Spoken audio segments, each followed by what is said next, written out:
Hi everyone, it's Brandon from the Cleaner Net, and today I'm very excited. I'm sitting down with Joe Newman from Life Launch Centers. And Joe, thank you so much for coming. Glad to be here. Tell us a little bit about Life Launch Centers and just a quick overview in terms of what you do. Absolutely. Well, Life Launch Centers is an adolescent mental health facility. So have you ever heard of kids having anxiety these days? Yep.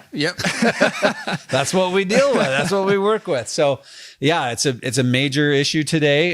Mental health is a major challenge for most families today. And so we work with youth in group counseling settings to teach them resilience principles and how to overcome anxiety, depression, and other mental health concerns. Awesome. So obviously, as the founder of the Cleaner Net, one of the main concerns I had, of course, is how technology and how kids specifically are using technology today.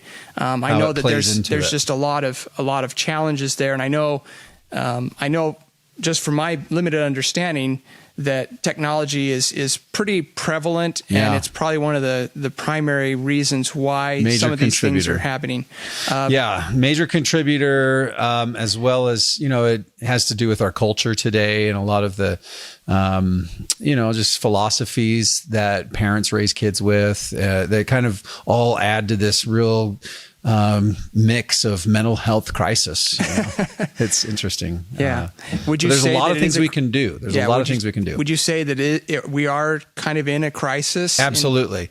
And it's not just me saying that. Like, there's a national message out there about the mental health state of America, and even major media players like Glenn Beck have picked up on it. And tonight, he's doing some big thing about the increase in suicide because of, isolation and quarantine and, the just anxiety and depression has increased through these, troubling times. Wow.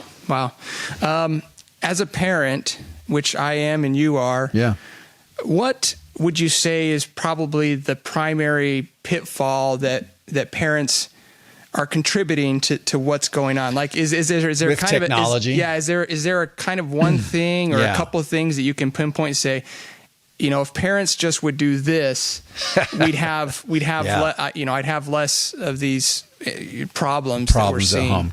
Absolutely. I think one of the main things that I address is the healthy use of technology. Okay, so when I say healthy use, I got to put it into context because I'm on technology all day, every day. In fact, I spend probably about 7 or 8 hours behind a screen every day. And there's two ways that you can use technology, two primary ways. One, you can use it in creation, and one, you can use it in consumption. And so when you're using technology in creative means, it's a very neurologically stimulating process. You're hitting on both sides of the brain. You're, using numbers and visuals and all sorts of things to create websites and, graphics and music and videos and all that kind of stuff. This is a very positive and helpful kind of activity, neurologically speaking.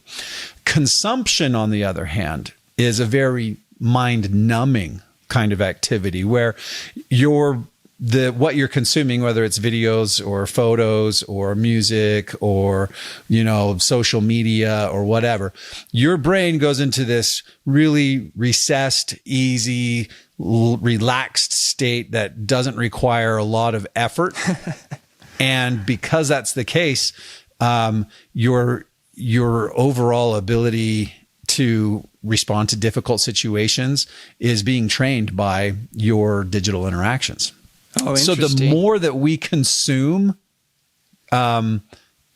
media, technology, the more relaxed and less resilient our brains become.